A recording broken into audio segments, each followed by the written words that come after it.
ازيكم؟ النهارده جبت لكم تغيير كابلات بوجات عربيه لادا جرانتا كي اي دي بي. ده نوع الكابلات اللي هنحطه. طبعا هو مش زي الاوريجينال، بس هو روسي برضو، والماتيريال بتاعته كويس ونفس الكابلات تقريبا.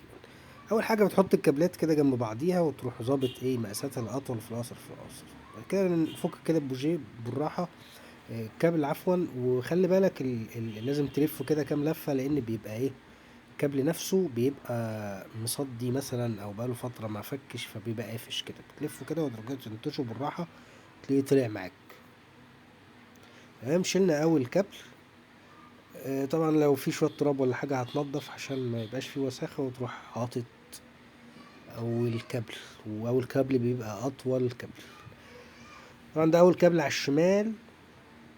هو كنت مغيره عشان كان في مشكلته كان مقطوم من جوه، مكانش باين، هتلاقي العربيه بتنتش معاك. ماشي. يبقى اول كابل على الشمال في الموبينه، من تحت على الشمال. اول كابل في المكنه على الشمال في الموبينه بيركب من تحت على الشمال. كده خلصنا اول كابل. نخش على تاني كابل. آه، ادي تاني بوجيه. فكينا برضو، وتفك كده بالراحة زي المرة زي كل مرة، وتروح شادد. تركب تاني واحد في الترصيص. وبأكد تاني قبل ما تركب أي حاجة، بترتب كابلات في البيت بتاعها، الأطول فالأقصر فالأقصر فالأقصر، وآخر واحد اللي هو أقصر واحد، بتركبه هكذا. وفي كابلات بتبقى مترقمة، واحد اتنين تلاتة أربعة وكده، لكن دي مش مترقمة. يعني كده هنفك تاني بوجيه. فكينا تاني بوجيه اهو، ده رقم اتنين. هيركب تاني كابل بوجيه، يعني هيركب فوق يمين في الموبينة. يبقى تاني بوجيه فوق يمين في الموبينة. أول بوجيه تحت شمال، تاني بوجيه فوق يمين. هي بتبقى علامة اكس. كده كملنا الاكس. الشمال تحت نمرة واحد، يمين فوق نمرة اتنين من على الشمال.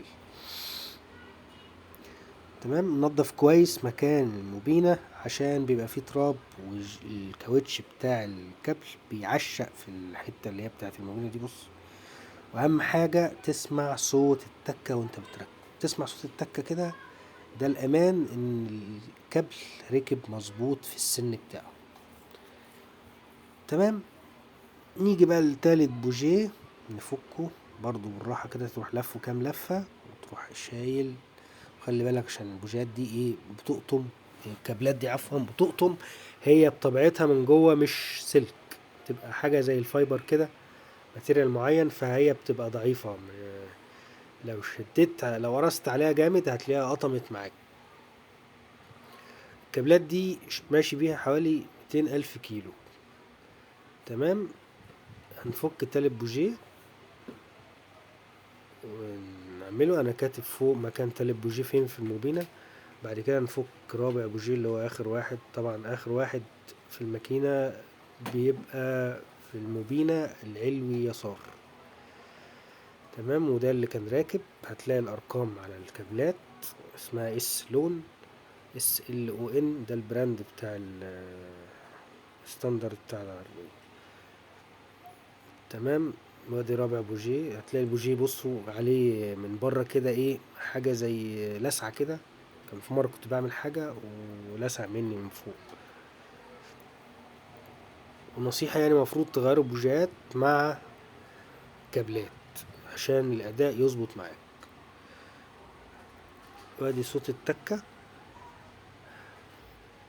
كده غيرنا رابع واحد. هنحطه بقى في الموبينة. وقلنا آخر بوجيه في المكنة من اللي هو أول واحد على اليمين بيبقى بيركب في الموبينة العلوي واليسار. هبقى أحط لكم صورة بالترتيب عشان لو حد يحتاجها ولا حاجة. ممكن أبقى أعمل فيديو صغير كده عن ترتيب البوجيات. تمام. ركبنا آخر واحد. مننساش ننضف عشان التعشيقة بتاعة الكابل. تمام. نيجي بقى احنا كده خلصنا. تروح مرتب الكابل في البيوت بتاعته كده. هتلاقي بقى واحدة طالعة واحدة نازلة مش متظبطة. ظبطها كده بإيدك وبحذر، عشان لو نشفت شوية ممكن يقطم معاك ولا حاجة، خلي بالنا. وتأكد من صوت التكة في الكابلات كلها سواء في الموبينة او في المكنة. يبقى كده احنا راجعنا عليهم. اخر حاجة بقى المفروض نعملها، هنراجع تاني الترتيب. ادي اول واحد على الشمال، او ممكن نبدأ من اليمين. نبدأ من اليمين المرة دي. اول واحد على اليمين فوق بيبقى في المكنة، بيبقى في الموبينة اول واحد فوق على الشمال. تاني واحد على اليمين بيبقى في علامة الاكس، بيبقى تحت على اليمين. تالت واحد فوق على اليمين، ورابع واحد تحت على الشمال. ده كده الترتيب. ما ننساش نشيل اللزقة اللي هي الخضرة دي او ايا كانت لونها يعني. بيبقى اللزقة دي مع المكنة بتسخن بتشم ريحة شياط، فلازم تشيلها. متنسوش تعملوا لايك وشير. اشوفكم الفيديو الجاي.